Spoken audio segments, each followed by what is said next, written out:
tropics have abundant amount of plant species when compared to the temperate region. Species diversity is found in India when compared to rest of the world, and next comes Australia. Tropical environments are less seasonal because they don't have anything in extremes. The diversity of the species also varies depending on the area in which the species are there. What are frugivorous? Frugivorous means those birds and mammals which feed on fruits.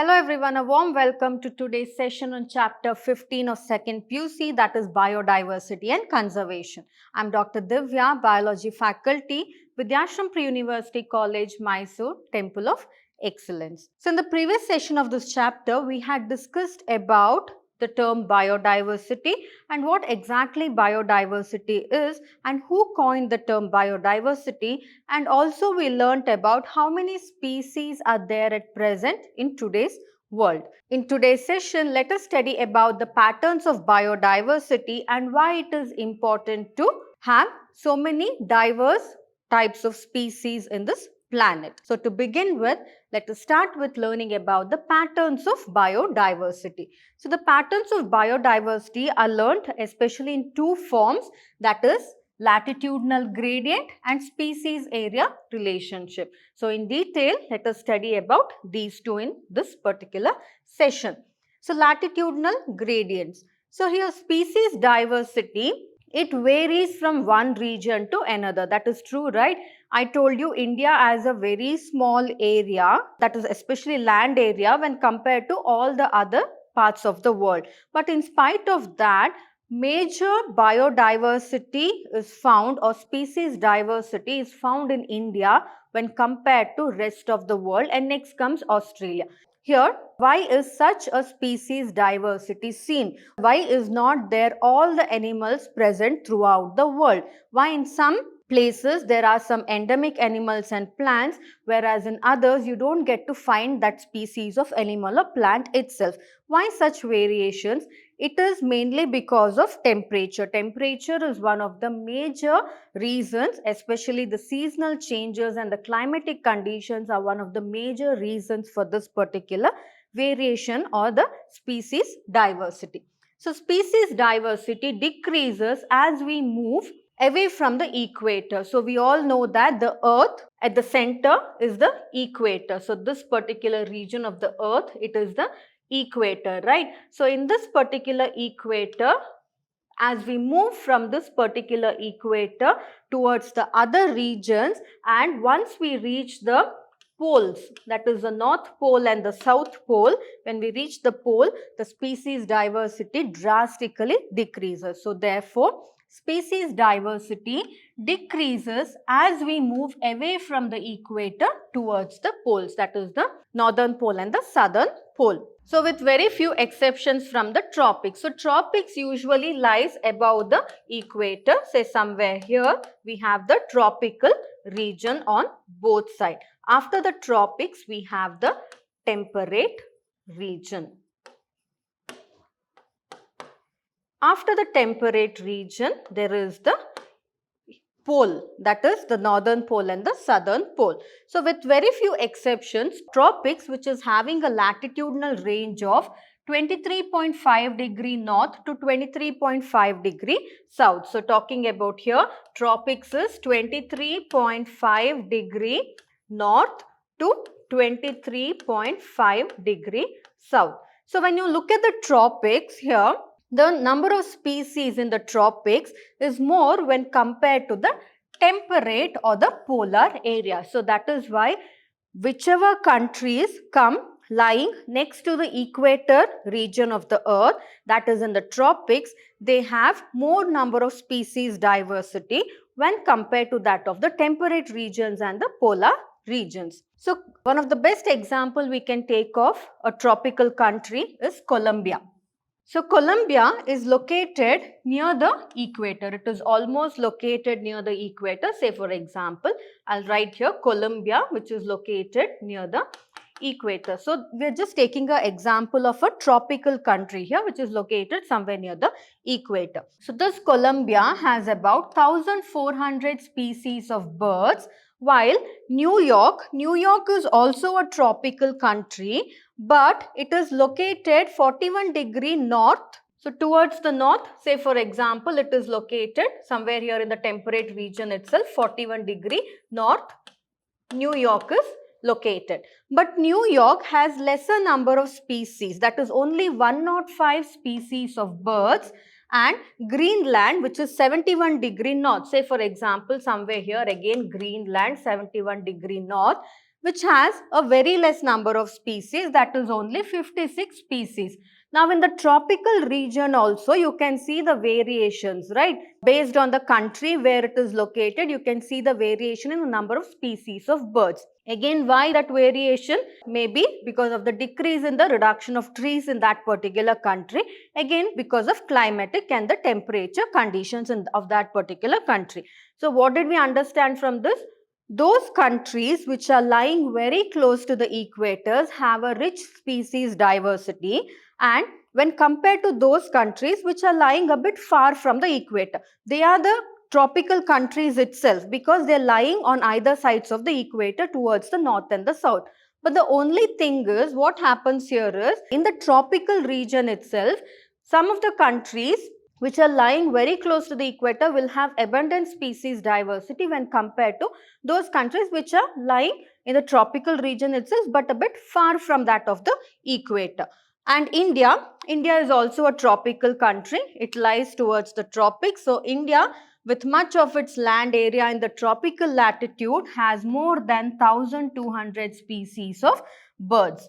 So this is how, again depending on the climatic condition and all that, the latitudinal variation occurs. So that is why this biodiversity is called as latitudinal gradient. You're talking about the latitudinal variation in the species, wherein the equator, those countries that are lying in the tropical region close to the equator have abundant amount of species when compared to the other regions. So you're looking at the latitudes and you're calculating the number of species. So therefore it is latitudinal gradient. So here a forest and tropical region like Ecuador has up to 10 times as many species of vascular plants. Again here, a forest called as Ecuador, which is located in the tropical regions next to the equator, they have many number of tree species as a forest of equal area in a temperate region like the Midwest of the USA. They have many number of tree species when compared to that of the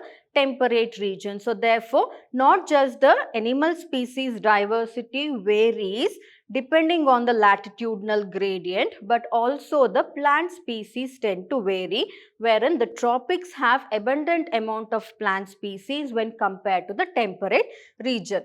The largely tropical, the best example that we can take of is the Amazon rainforest. So the Amazon rainforest, it is a tropical rainforest because it is located in the tropical region and it is present in South America, has the greatest biodiversity on earth, and it is home for more than 40,000 species of plants, around 3,000 species of fishes, about 1,300 species of birds, 427 species of mammals as well as amphibians, 378 species of reptiles, and more than 1,25,000 species of invertebrates. So imagine the rich, abundant species diversity in the Amazon. Why? Because Amazon is a rainforest which harbors lakhs together of plants, or millions of plant species are present there, and that particular climatic condition in the tropical region makes it quite rich in species diversity of different types of animals here. So scientists estimate that in these rainforests such as the Amazon rainforest, even the Western Ghats of India also, it is one of the biodiversity hotspot because it harbors a variety of species, not much like the Amazonian rainforest, but when compared to other countries, Western Ghats harbors most of the species. So scientists estimate that in these rainforests, there might be at least 2 million insect species which have not been discovered and named yet. So that is why we cannot give a proper estimate of the species diversity. Even there are a lot of amphibians which every now and then we can see that a new amphibian species has been discovered, a new fish species has been discovered, a new reptile species has been discovered, because the species diversity is vast and very rich in the rainforest which are located in the tropical region. One of the best example that we took here of the Amazon rainforest. So ecologists and evolutionary biologists, they have actually proposed various hypotheses. Some of the important hypotheses have been given in this particular textbook of your second PUC.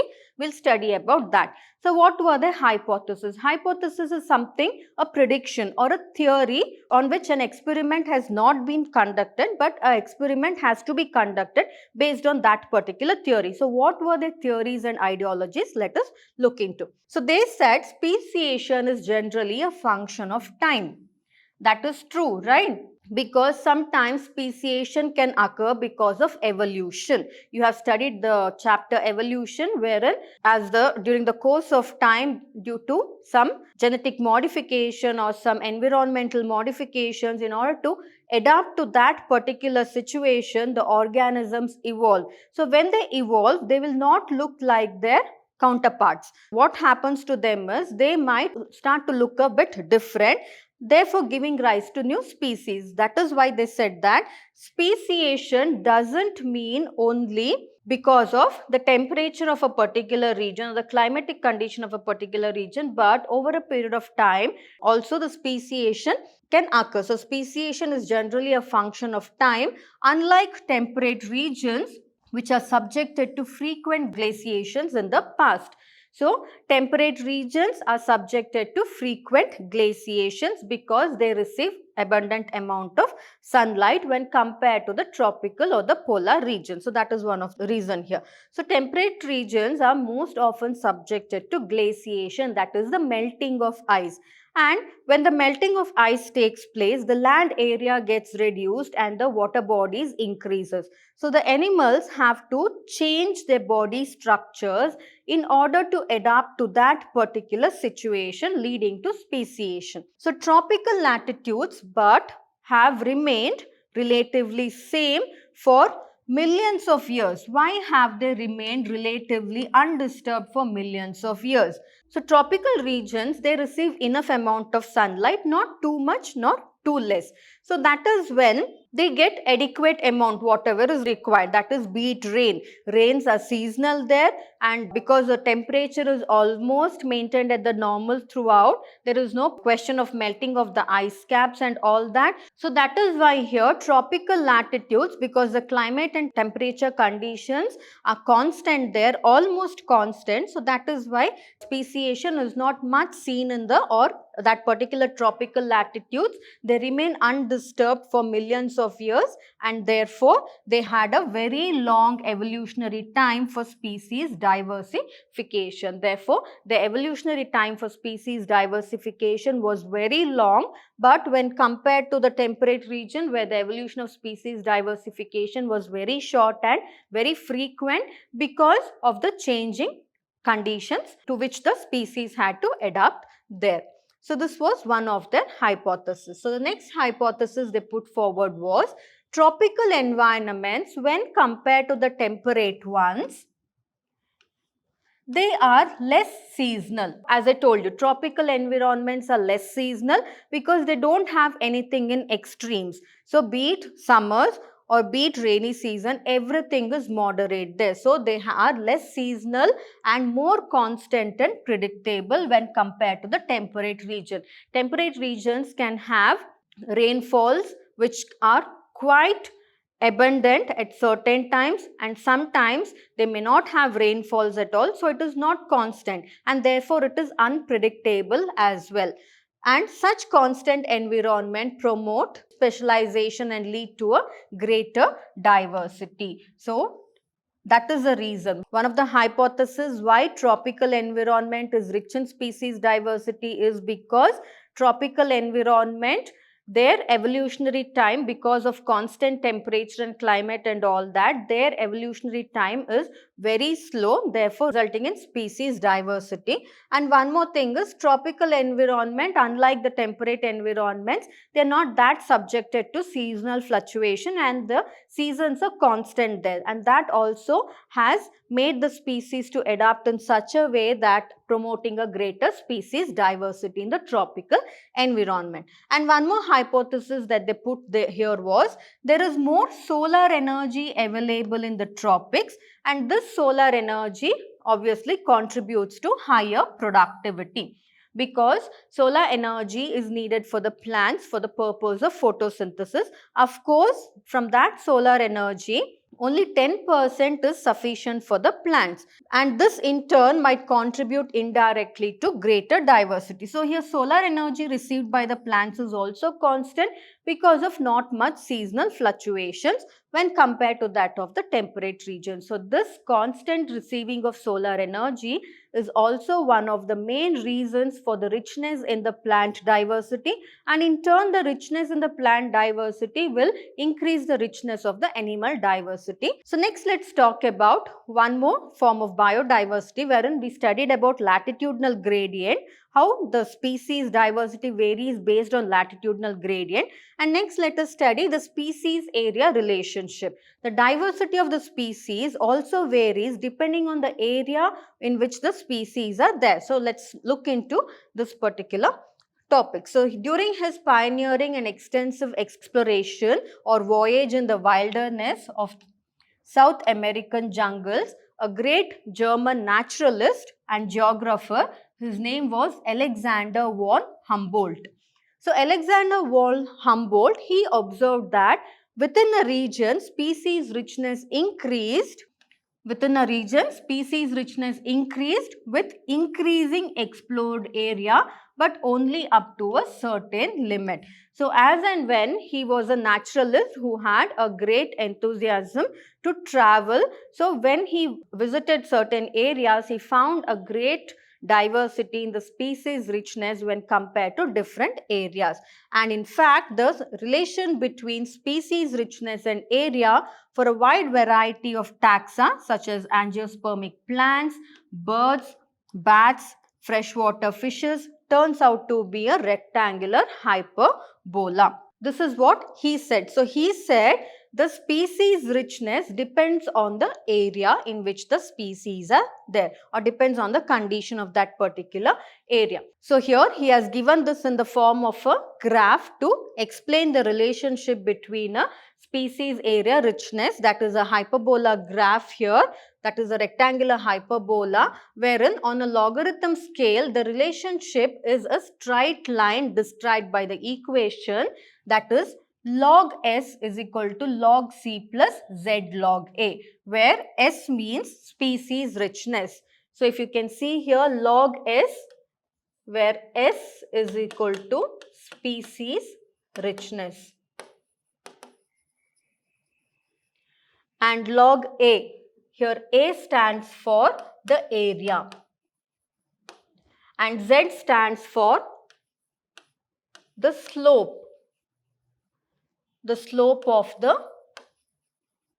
line, and Y is the intercept. As you can see, so he has plotted it against the x-axis and the y-axis. So in the y-axis he has taken the species richness to see how much species richness has increased as and when we move from one area to another area. He showed that from this particular point you can see a gradual increase in the species richness, which will gradually increase and then try to become constant at a certain point.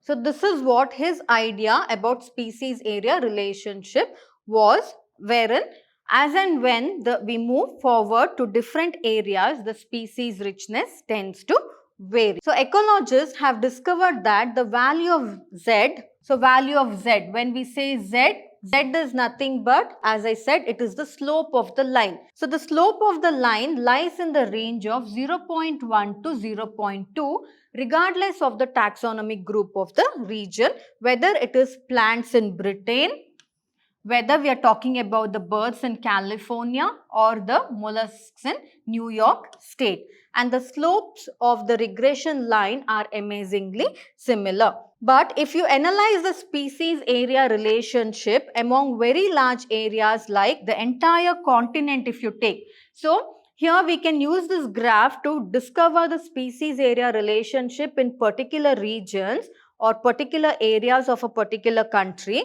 Like say for example, depending on one species, you're studying about the species of plants in Britain. So you'll see in Britain itself, in different areas, how the species diversity of plants vary. Or in California itself, in different areas, how the diversity of birds varies or species richness of birds varies. And likewise in New York State, how the diversity of mollusks vary. So that is how you can just take the areas of a country and you can study the species area relationship. But when we consider studying the species area relationship of animals or plants in a wide area, like if you take the entire continent to study the species area relationship in one stretch, we will find that the slope of the line to be much steeper. Why it is much steeper? Because we are taking the entire continent. Entire continent when we take, obviously the slope will be much steeper. So why much steeper? Because we are considering the species of the entire continent. Therefore, the species diversity in the entire continent tends to vary drastically when compared to the species diversity in a particular country in different areas in that particular country. So, the Z value will be in the range of 0.6 to 1.2. So, that is what he predicted or he showed through the graph that we had seen previously. So, for example, we'll take the example of a fruit eating bat, that is not fruit eating bat, all the birds which are fruit eating, which are called as frugivorous birds. So, frugivorous birds and frugivorous mammals also. So, what are frugivorous? Frugivorous means those birds and mammals which feed on fruits, only depend on fruits. So, those frugivorous mammals which are present in the tropical forest of different countries, the slope is found to be 1.5. We are talking about different continents. We are taking continents. So, when you take a continent and country is a smaller area, continent is a larger area. Therefore, you will get a steeper slope there having a value of 1.15. So, that is how. So, therefore, larger the area you take for study, more steeper the slope will become. That is what he meant. So, you are studying about one particular country, the slope tends to vary. It is it is a curved slope when you study the species richness in a particular country, that is taking the areas of a particular country. But when you take the species richness of a particular continent, the area increases. So, therefore, you will get a steeper slope. So, that is what he meant through his particular graph. So, next let us study about the importance of species diversity to the ecosystem. So, for many decades, ecologists believed that communities with more species generally tend to be more stable than those with less species. So, that is what they thought. More the diversity of species in a particular country or in a particular area, more is the stability of that particular species. A stable community should not show too much variation. So, that is also one point they put forward. So, if a species diversity is more, it is stable, and if it is stable, it should not show more variation in productivity when you take the values annually, and it must be either resistant or resilient to occasional disturbances. Say for example, it should not be provoked by much of the man-made or the natural disasters occurring. Though man-made and natural disaster occurs, the ecosystem must be capable of, or the area must be capable of replenishing itself and standing back with its species richness, and it must also be resistant to invasion by alien species. So, that is what we call as a stable community. So, what ecologists said that communities which are having more number of species, they are more stable when compared to those with less number of species. So, when we say stability of a community with more number of species means, what does it mean? So, stability means that particular region having a rich species diversity should not show much variation in terms of productivity, and also it should not change in terms of productivity every year. The productivity has to be same, and also it should be resistant to certain natural as well as man-made disasters, and even if the natural and man-made disasters occur, they should come back and all the species should get replenished back there, and also they must be resistant to invasion by alien species. So when we say alien species, don't think that these are the aliens coming from different country. It is not that. It is just that the alien species, say for example the catfish. So catfish is an alien species. Why? Because catfish was found nowhere else in the natural ponds, but it was introduced from Africa. So that African catfish that was introduced into few of the ponds, that is freshwater ponds, led to a drastic decrease in the species of different fishes in that particular pond. So that should not happen. So you introduce some alien species from another country, that alien species should not be capable of disturbing, or these species which are already present should not get disturbed by the alien species, and they should both live mutually and thrive mutually. So that is what they meant. So that is what is meant by stable community, and according to scientists, this stability can be achieved only if the diversity of the species is more in that particular country. So here one scientist, David Tillman, so he conducted long-term experiments on the ecosystem using outdoor plots. So he didn't sit in his laboratory to conduct experiments on our ecosystem. He went out into the forest and he created plots, and in outdoor plots he started studying the ecosystem, wherein he found that plots which are having more species showed less year-to-year variation in total biomass, that is in productivity. That is true, right? What did earlier scientists say? Scientists said that the greater the species richness, more stable is the productivity. That is what David Tillman also found out through his experiment, that is through his outdoor experiments on ecosystem. And David Tillman, he also showed that the increased diversity contributes to higher productivity as well. So both the theories which were put forward by earlier scientists got proved by the experiments conducted by David Tillman. And one of the ecologists of Stanford University, that is Paul Ehrlich, so he described the stability of an ecosystem by taking the example of an aeroplane. So this is very interesting. How he did it, we shall look into. So here he took the example of an aeroplane. That airplane he called it an ecosystem. So the entire airplane he called it an ecosystem, and all the parts that are joined in the airplane, that is the rivets. So what are the rivets? Airplane, it is not just one body of aluminium sheet, right? But it is made up of many small sheets are joined together to make one large airplane. So these are the rivets. So these bolts that you can see here, screws and bolts, these are the rivets. So rivets means according to him species. Flight, that is airplane, means according to him ecosystem. And the rivets which are present in the wings of the plane, that he considered it as the most important species or the key species. So what was it according to Paul Ehrlich? He said that the airplane is an ecosystem.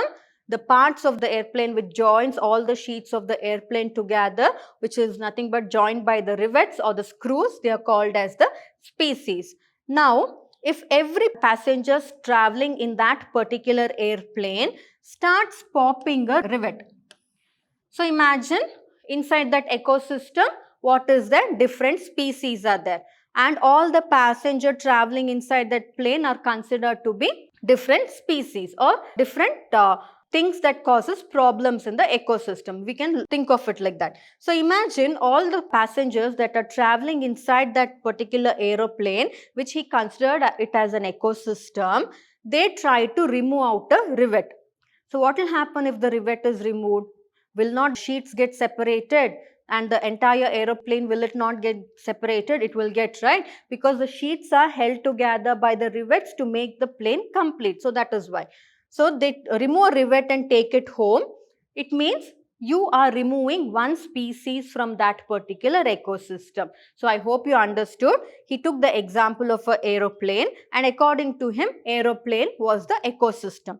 And there are passengers traveling inside the aeroplane, we human beings, because we human beings are the ones who are contributing to the loss of the ecosystem and the biodiversity, right? So we human beings are traveling inside the aeroplane. Means we are the human beings who are living in that particular ecosystem. Now each person traveling in that particular aeroplane, which is the ecosystem, tries to remove a rivet and take it home. It means that you're killing a particular one single species. So therefore, you're making a species to become extinct. It may not affect the safety of the flight, that is the proper functioning of the ecosystem initially.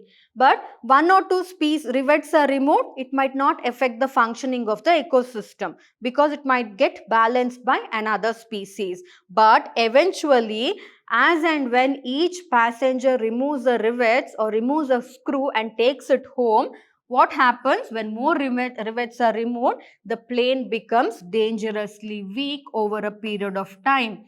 Can it fly? Eventually, what will be left? The people will start taking the rivets of the wings, and if the wings itself are not there, how can the plane take off? Leading to a crash, right? Similarly, if over a period of time, if the species are lost from a particular ecosystem, the whole ecosystem will come to a crash. That is what he meant. That is Paul Ehrlich. So furthermore, which rivet is removed may also be critical. So again here, which rivet is removed? Maybe you remove a rivet which is very, very important for that particular plane's parts to remain intact so that it can fly properly. That rivet itself, if a person removes, then within a short span of time, the plane can crash. So here, what type of species goes extinct, that also decides the fate of the ecosystem, whether the ecosystem will get crashed very soon or it will get diminished very soon, or it might take a longer time depending on the species that is becoming extinct. So loss of rivets on the wings, so that is called as the key species.